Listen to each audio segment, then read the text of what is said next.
সুপ্রিয় ছাত্রছাত্রীবৃন্দ, আসসালামু আলাইকুম। আশা করি আল্লাহর অশেষ মেহেরবানিতে ভালো আছো।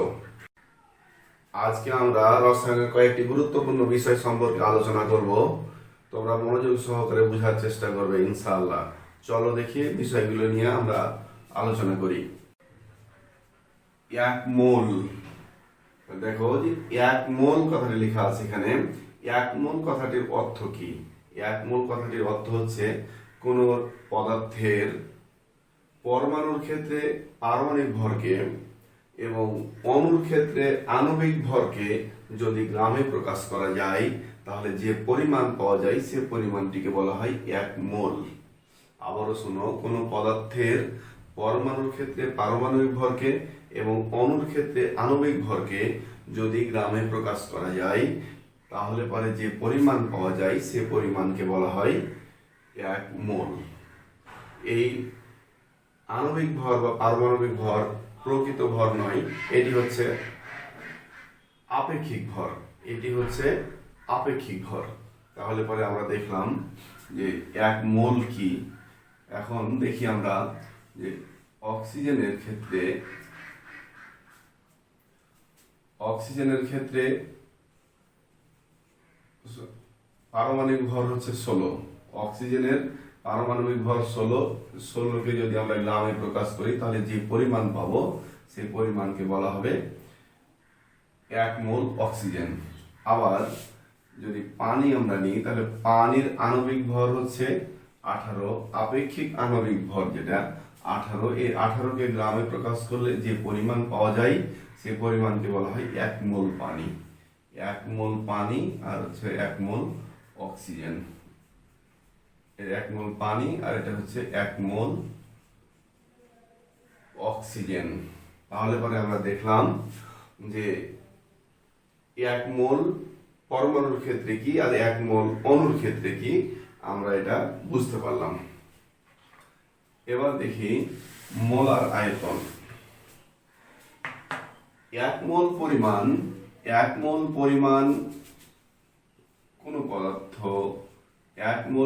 কোন পদার্থ যে জায়গা দখল করে, এক মোল পরিমাণ কোন পদার্থ যে জায়গা দখল করে তাকে বলা হয় মোলার আয়তন। এক মোল পরিমাণ কোন পদার্থ যে জায়গাটুকু দখল করবে তাকে বলা হবে মোলার আয়তন। এই মোলার আয়তনটা আমরা জানি যে এক মোল পদার্থের ক্ষেত্রে মোলার আয়তন সবসময় 22.4 লিটার। মোলার আয়তন সকল পদার্থের ক্ষেত্রে 22.4 লিটার। তাহলে মোলার আয়তন দেখলাম। এবার গ্রাম আণবিক ভর বলেছি আমরা। এবার অ্যাভোগাড্রো সংখ্যা। এক মোল পরিমাণ কোন পদার্থের মধ্যে যে পরিমাণ, অর্থাৎ যে সংখ্যক, এক মোল পরিমাণ কোন পদার্থের মধ্যে যে সংখ্যক পরমাণু অণু বা আয়ন থাকে তাকে বলা হয় অ্যাভোগাড্রো সংখ্যা। এই সংখ্যার মান হচ্ছে 6.02 গুণিত 10⁻23টি। তাহলে অ্যাভোগাড্রো সংখ্যা অর্থাৎ এক মোল পরিমাণ কোন পদার্থের মধ্যে সর্বদাই এতটি পরমাণু বা অণু থাকবে। পারমাণবিক ভরের ক্ষেত্রে পরমাণু আর আণবিক ভরের ক্ষেত্রে অণু থাকবে। তাহলে পরে আমরা দেখলাম যে এক মোল হচ্ছে কোন পদার্থের আণবিক ভরকে গ্রামে প্রকাশ করলে যতটুকু পাওয়া যায় সেটা হচ্ছে এক মোল। আবার ওই এক মোল পদার্থের মোলার আয়তন হচ্ছে 22.4 লিটার এবং এক মোল পদার্থের মধ্যে আমার অণু থাকবে 6.02 গুণিত 10⁻23টি। তাহলে বিষয়টি আমরা বুঝলাম এবং এই বিষয়টি এখানে আমরা উল্লেখ করে রেখেছি একটা ত্রিভুজের আকৃতি দিয়ে। তো বিষয়টি সম্পর্কে আমরা জানলাম। এবার এই বিষয়গুলোর সাথে পারস্পরিক রিলেটেড কিছু অঙ্ক থাকে। এই অঙ্কগুলি আমরা এখন দেখব যে কি ধরনের প্রশ্ন থাকে আর সেগুলির সমাধান কিভাবে করতে হয় আমরা এবার আলোচনা করি।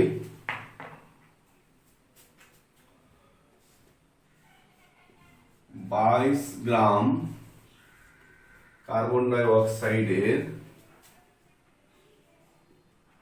আয়তন কত? আয়তন 22 গ্রাম কার্বন ডাই অক্সাইডের আয়তন কত? এখানে একটা জিনিস আমরা খেয়াল রাখবো, যখনই এখানে গ্রাম বলবে, যখনই কোনো ভরের কথা বলে দিবে আমাদেরকে, তখনই আমরা ওই অঙ্কটি করার সময় এই যে ভর আছে, ভরে আমরা তার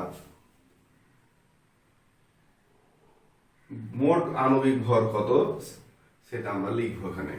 তাহলে কার্বন ডাই অক্সাইডের আণবিক ভর কার্বনের 12 যোগ অক্সিজেন 16 গুণিত 2। এখানে অক্সিজেন 16 আর এখানে দুইটা আছে, তাই দুইটা গুণ করলাম, 16 দুনি 32, 44। তাহলে এক্ষেত্রে আমরা পেলাম 44 গ্রাম। তাহলে পরে 1 মোল কার্বন ডাই অক্সাইড মানে হচ্ছে 44 গ্রাম কার্বন ডাই অক্সাইড, 44 গ্রাম কার্বন ডাই অক্সাইড। এখানে আমরা যেটা শিখবো সে বিষয়টি হচ্ছে, এটি একটি আমাদের সূত্র, এটা সবসময় তোমরা খেয়াল রাখবে যে এটি হচ্ছে আমাদের এই অঙ্কগুলি করার একটা সূত্র। এটাই হচ্ছে হেডলাইন। আমরা ঐকিক নিয়মে যখন অঙ্ক করব তখন হেডলাইন হিসাবে এই তথ্যটাকে ব্যবহার করব। কিভাবে ব্যবহার করব? যখনই আমাদের যা দেওয়া থাকবে অঙ্কতে সেটা বসাবো প্রথমে, আর যা বের করতে বলবে সেটা বসাবো আমরা শেষে। ঐকিক নিয়মের অঙ্ক আমরা সবাই জানি, আমরা ওই নিয়মটাকেই এখানে অনুসরণ করব, যে যেটি দেওয়া আছে সেটা আমরা বসাবো প্রথমে, আর যেটা বের করতে হবে সেটা বসাবো শেষে। তবে ওই তথ্য সূত্র থেকেই আমরা এটা ব্যবহার মানে স্টার্ট করব।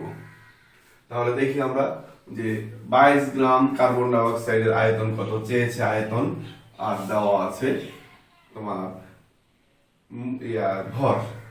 তাহলে পরে দেওয়া আছে ভর আর বের করতে হবে আয়তন। তাহলে আমরা ভরটাকে আগে লিখবো এই তথ্য থেকে।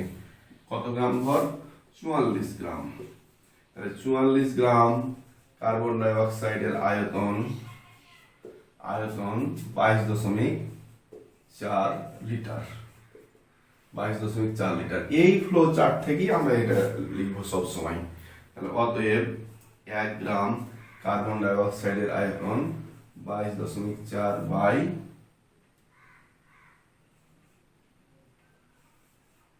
44 লিটার। অতএব 22 গ্রাম কার্বন ডাই অক্সাইডের আয়তন হবে 22.4 গুণিত 22 বাই 44 এত লিটার সমান 2, 2 11.2। তাহলে আমরা পেলাম 11.2 লিটার। তাহলে আমরা কি বললাম যে 22 গ্রাম কার্বন ডাই অক্সাইডের আয়তন কত? তাহলে আমরা যখনই গ্রাম দেওয়া থাকবে তখনই আমরা তার আণবিক ভর বের করব, আণবিক ভরকে গ্রামে প্রকাশ করব। এবার দেখবো যে যেটা দেওয়া আছে সেটা আমরা প্রথমে লিখবো, যেটা বের করতে হবে সেটা আমরা শেষে লিখবো, এবং এই তথ্যটা লিখবো, হেডলাইনটা লিখবো এই তথ্য থেকে। সবসময় মনে রাখবে আমরা এটা লিখবো এই তথ্য থেকে। তো আমরা এটা বুঝতে পারলাম। এখন দেখো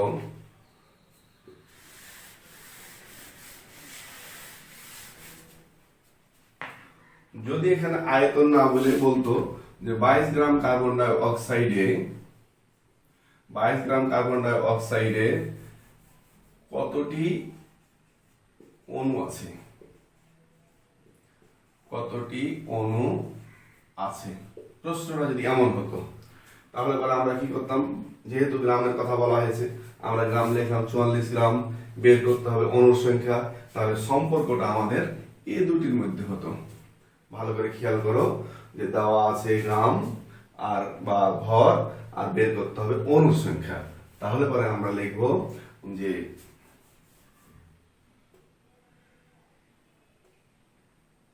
বাই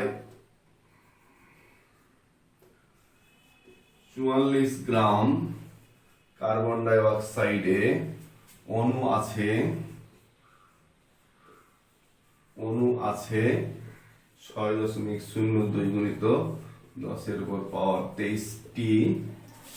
অতএব 1 গ্রাম কার্বন ডাই অক্সাইডে অণু আছে 6.02 গুণিত 10⁻23 বাই 44টি অতএব 22 গ্রামে 22 গ্রাম কার্বন ডাই অক্সাইডে অণুর সংখ্যা হবে 6.02 গুণিত 10 এর উপর পাওয়ার 23 গুণিত 22/44 টি সমান 2 1 2 দিয়ে যদি আমরা কাটি তাহলে পরে এখানে পাবো 2 1 কে 2 3.01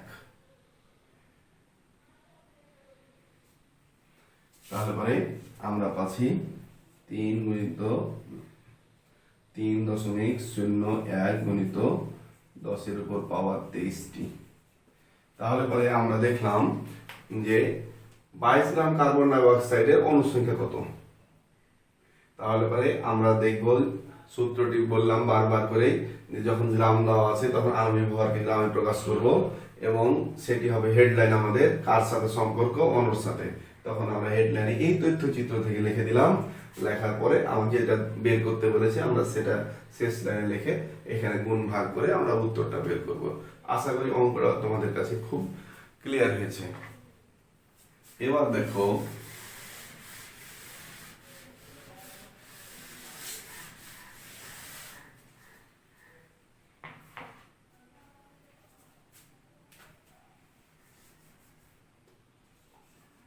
পাঁচ 5.6 লিটার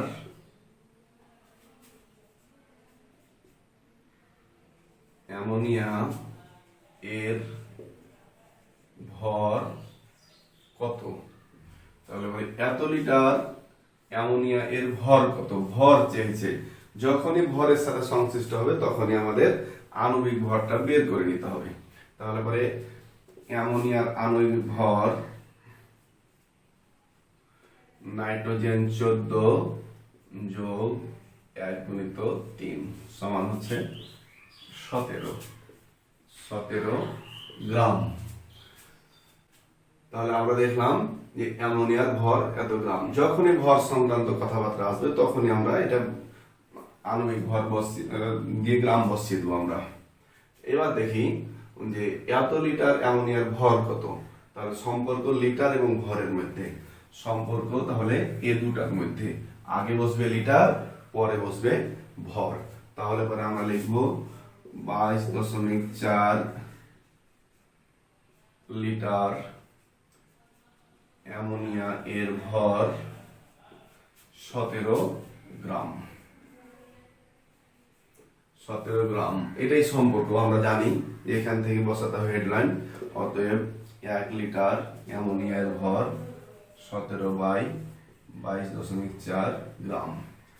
অতএব 5.6 লিটার অ্যামোনিয়া এর ভর 17 গুণিত 5.6/22.4 তাহলে পরে এত গ্রাম সমান। আমরা যদি এখানে কাটাকাটি করি তাহলে পরে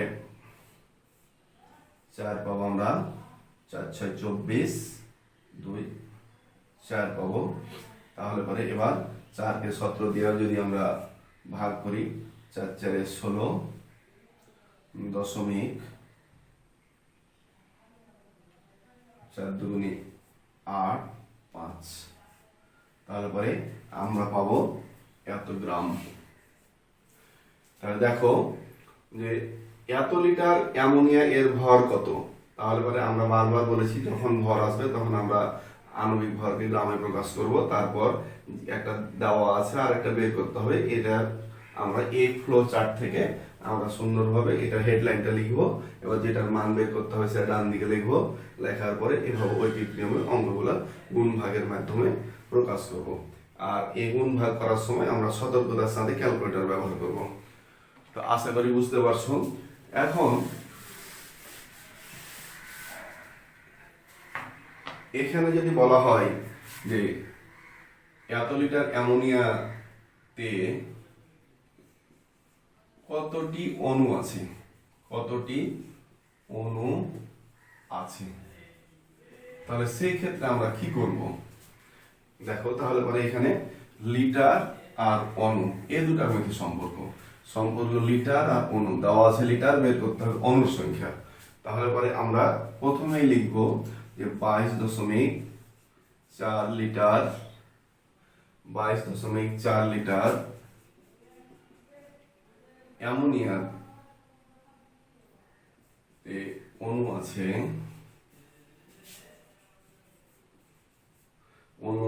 6.02 গুণিত 10⁻23টি।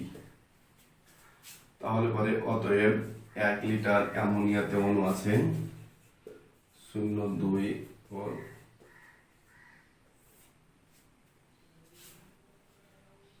22.4 এতটি। অতএব 5.6 লিটার অ্যামোনিয়াতে অণু আছে 6.02 গুণিত 5.6/22.4 এতটি। তাহলে আমরা এবার গুণ ভাগ করব। গুণ ভাগ করতে গিয়ে দেখেছি আমরা যে এত 1 এটাতে 4, এখানে আমরা পাবো 4 একে 4 5 প্রায় এতটি অণু। এখানে সংখ্যাটা আরেকটু বাড়বে, আমরা ক্যালকুলেটর অঙ্ক করার সময় নির্দিষ্টভাবে বসিয়ে নেব। তো দেখো আমাদের এত লিটার অ্যামোনিয়াতে কতটি অণু আছে। তো হিসাব করার সময় আমরা বলেছি যে ওই ফ্লো চার্ট থেকে আমরা সবকিছু বের করব এবং যেটা দেওয়া আছে সেটা আগে লিখবো, যেটা বের করতে হবে পরে লিখবো। ঐকিক নিয়ম অঙ্ক করব, তারপর ক্যালকুলেটরের মাধ্যমে খুব সতর্কতার সাথে হিসাব করব। তো দেখো আমরা কিভাবে অঙ্কগুলি করছি। 3.01 গুণিত 10⁻23টি পানির অণুর ভর কত? তাহলে মানে এখানে ভর সম্পর্কে বলছে, তাহলে ভর সম্পর্কে যখনই বলবে তখনই আমরা এর আণবিক ভর বের করব। পানি সমান হচ্ছে 1 গুণিত 2 যোগ 16 সমান 18। তাহলে এখানে হবে 18 গ্রাম। এবার এর সাথে সম্পর্ক কিসের? অণুর সংখ্যার। তাহলে অণুর সংখ্যার সাথে ভরের সম্পর্ক হলে আমরা এভাবে তৈরি করবো। এবার অণুর সাথে ভরের সম্পর্ক, তাহলে আগে হবে অণু, পরে হবে ভর। তাহলে আমরা জানি কি যে 6.02 গুণিত 10⁻23টি পানির অণুর ভর 18 গ্রাম। অতএব একটি পানির অণুর ভর 18/6.02 গুণিত 10⁻23 গ্রাম। অতএব 3.01 গুণিত 10⁻23টি পানির অণুর ভর হবে 18 গুণিত 3.01 গুণিত 10⁻23/6.02 গুণিত 10⁻23। আমরা দেখি এবার যে এটা কাটবে, এটা যদি কাটি তাহলে এখানে 2 হবে, 2 কে 2 9, তাহলে হবে 9 গ্রাম। তাহলে আমরা দেখলাম যে এতটি পানির অণুর ভর কত। আমরা আগে সিস্টেমটাই ফলো করেছি যে অণু দেওয়া আছে, আগে অণু বসিয়েছি আমরা ওই চার্ট থেকে, তারপরে অণুর ভর কত আমরা চার্ট থেকে বসাচ্ছি, দিয়ে হেডলাইন তৈরি করেছি এটা। এবার ঐকিক নিয়মে আমরা অঙ্কগুলি করলাম, ক্যালকুলেশনের মাধ্যমে করলাম 9 গ্রাম। তাহলে পরে এতটি পানির অণুর ভর হচ্ছে 9 গ্রাম। আশা করি তোমরা বুঝতে পারছো। এবার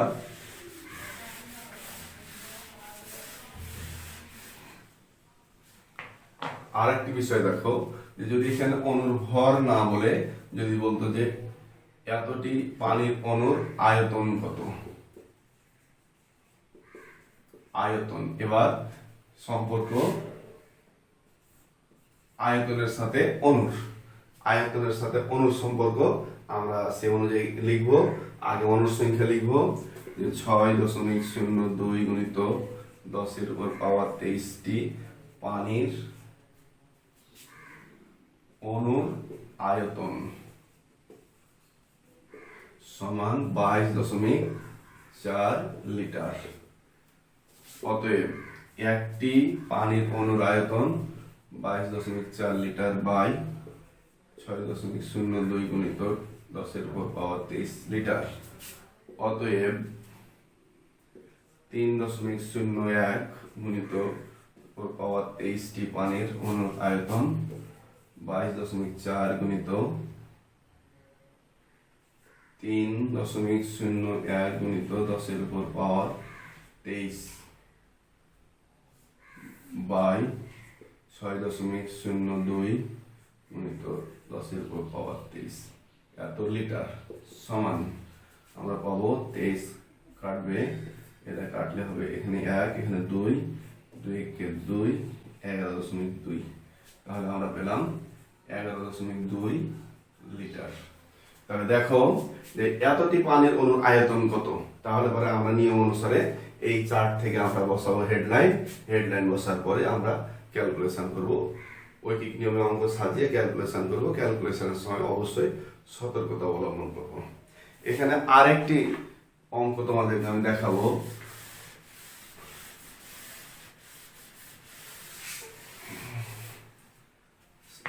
দেখো যে এখানে যদি বলা হয় যে 5 মোল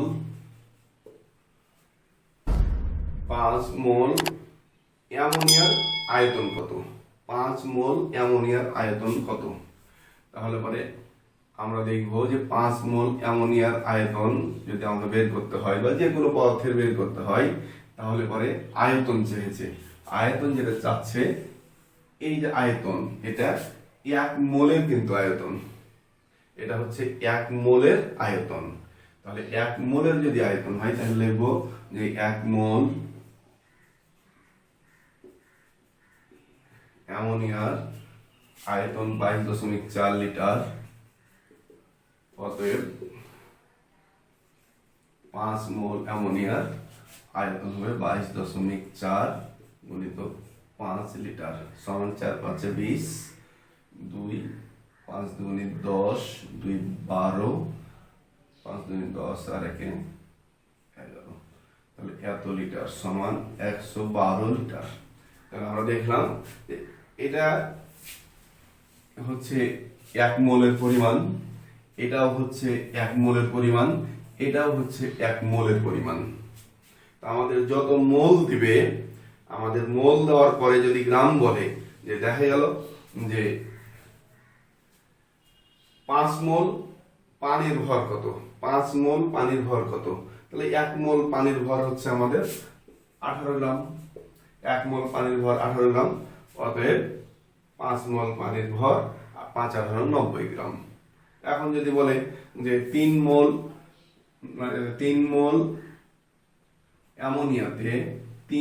অ্যামোনিয়াতে কতটি অণু থাকবে, তো 1 মোলে অণু থাকবে এতটি, 1 মোলে অণু থাকবে এতটি, অর্থাৎ 3 মোলে অণু থাকবে এত গুণিত 3টি। অর্থাৎ এই যে সংখ্যা অণুর, এটা 1 মোলের সংখ্যা। এই যে লিটার, 1 মোলের লিটার, এই যে ভর 1 মোলের ভর। এখন মোলের সাথে এদের সম্পর্ক আমাদের যেভাবে বের করতে বলবে আমরা ঐকিক নিয়মে সেভাবে সাজাবো। যদি বলে যে এতটি অণুতে কত মোল অ্যামোনিয়া হবে, দেখা গেল 9 গ্রাম পানিতে কত মোল হবে, 9 গ্রাম পানিতে কত মোল হবে, তাহলে আমরা জানি 18 গ্রাম পানিতে হয় 1 মোল, অতএব 1 হয় কত মোল, অতএব 9 গ্রামে হবে কত মোল। এই যে আমাদের ঐকিক নিয়মের অঙ্ক আমরা সুন্দরভাবে সাজিয়ে নিতে পারি।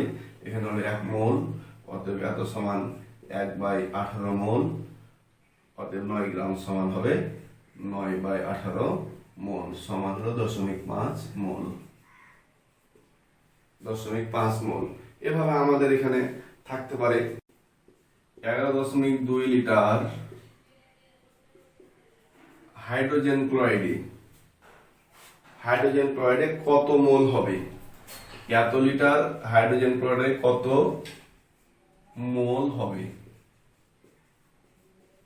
দেখি আমরা যে এত লিটার হাইড্রোজেন ক্লোরাইডে এটা কত মোল হবে, তো আমরা জানি যে এত লিটারে হবে 1 মোল, তাহলে পরে 22.4 লিটারে হবে 1 মোল। অতএব 1 লিটার হবে এত বাই 22.4 মোল। অতএব 11.2 হবে 11.2 বাই 22.4 অর্থাৎ 0.5 মোল বা হাফ মোল।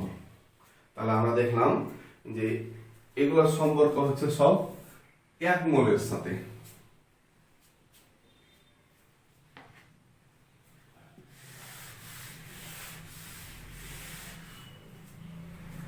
দেখা গেল যে অ্যামোনিয়ার ক্ষেত্রে বলা হলো যে 3 মোলে কতটি অণু আছে, কতটি অণু আছে। 3 মোলের অ্যামোনিয়ার 3 মোলে কতটি অণু আছে। তা আমরা জানি যে এই যে অণু সংখ্যা এটি কয়টি মোলের, 1টি মোলের। তাহলে পরে 1টি মোলে যদি এতটি অণু থাকে তাহলে 3টি মোলে 3 গুণিত 6.02 গুণিত 10⁻23। তাহলে পরে আমরা দেখলাম যে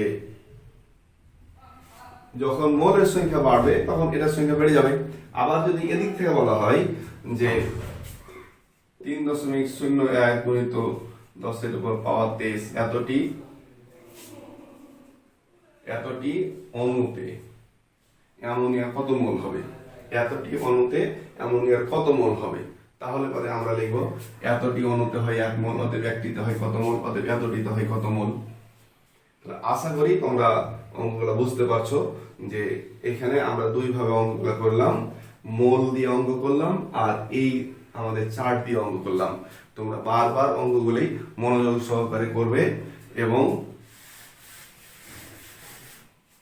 মনে রাখার চেষ্টা করবে যে কার সাথে রিলেশনটা কিভাবে হচ্ছে।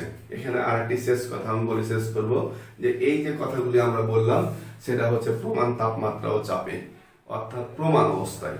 প্রমাণ তাপমাত্রা ও চাপ বলতে বোঝায় প্রমাণ তাপমাত্রা অর্থাৎ 0 ডিগ্রি সেন্টিগ্রেড, প্রমাণ তাপমাত্রা হচ্ছে 0 ডিগ্রি সেন্টিগ্রেড। আর কক্ষ তাপমাত্রা বলতে 25 ডিগ্রি সেন্টিগ্রেডকে বোঝায়। কক্ষ তাপমাত্রা বলতে 25 ডিগ্রি সেন্টিগ্রেড আর এখানে আমাদের প্রমাণ তাপমাত্রা হচ্ছে 0 ডিগ্রি সেন্টিগ্রেড। ও এক বায়ুমণ্ডলীয় চাপ বা এক অ্যাটমসফিয়ার চাপ বলা হয়, যেখানে 76 সেন্টিমিটার পারদ বলা হয়, 76 সেন্টিমিটার পারদ চাপ বলা হয়। এই কথাটি ছোট্ট একটু বুঝে নাও করে, ছোট্ট করে একটু বুঝে নাও যে এখানে বায়ুর চাপ মাপার জন্য ব্যারোমিটার নামে একটি যন্ত্র ব্যবহার করা হয়। ব্যারোমিটারের উপরে 76 সেন্টিমিটার উচ্চতা পর্যন্ত যে পারদ রাখা হয়, সে পারদের যে চাপটা দেয় বা যে চাপটা প্রয়োগ করে তাকে বলা হয় 76 সেন্টিমিটার পারদ চাপ। আর দ্বিতীয় ক্ষেত্রে দেখো যে বর্তমানে চাপের একক হলো প্যাসকেল, চাপের একক হচ্ছে প্যাসকেল। এটা হচ্ছে কি যে যখন 1 মিটার দৈর্ঘ্য এবং 1 মিটার প্রস্থ বিশিষ্ট কোন জায়গার উপরে 1 নিউটন বল প্রয়োগ করে, যখন আমাদের 1 মিটার দৈর্ঘ্য এবং 1 মিটার প্রস্থ, 1 মিটার দৈর্ঘ্য এবং 1 মিটার প্রস্থ এর উপরে এই জায়গার উপরে যখন বায়ুর চাপ যখন থাকে বা বল প্রয়োগ করে 1 নিউটন, তখন তাকে বলা হয় 1 প্যাসকেল। আসলে 1 প্যাসকেল যেটা আমরা বলি যে 1 বায়ুমণ্ডলীয় চাপ বলতে আমরা যেটা বুঝি, সে 1 বায়ুমণ্ডলীয় চাপ সমান হবে 1,01,325 প্যাসকেল। 1,01,325 প্যাসকেল সমান হচ্ছে 1 বায়ুমণ্ডলীয় চাপ। তাহলে তিনটা জিনিসই বুঝলাম আমরা। 1 বায়ুমণ্ডলীয় চাপ বলতে আমরা বুঝাই পৃথিবীর অভ্যন্তরে বায়ুর যে চাপ পড়ে সেই চাপটাই হচ্ছে বায়ুমণ্ডলীয় চাপ। এটাকে আমরা 76 সেন্টিমিটার পারদ চাপও একসময় বলতাম। সেটা বললাম যে ব্যারোমিটারের উপরে যে 76 সেন্টিমিটার পারদের উচ্চতায় যে চাপ পড়ে সেটাই বলছি 76 সেন্টিমিটার পারদ চাপ। তারপর প্যাসকেল বলতে বুঝলাম আমরা 1 মিটার স্কয়ার জায়গাতে ক্ষেত্রফলের উপরে 1 নিউটন বল প্রয়োগ করলে যে চাপটা হয় সে চাপটাকে বলা হয় 1 প্যাসকেল। আর 1 প্যাসকেল সমান হচ্ছে মানে 1 বায়ুমণ্ডলীয় চাপ সমান হচ্ছে 1,01,325 প্যাসকেল। তাহলে বিষয়টি তোমরা মোটামুটি ভাবে বুঝতে পারছো। আশা করি বিষয়গুলি মনে রাখবে। সবাই ভালো থাকো, সুস্থ থাকো। আসসালামু আলাইকুম।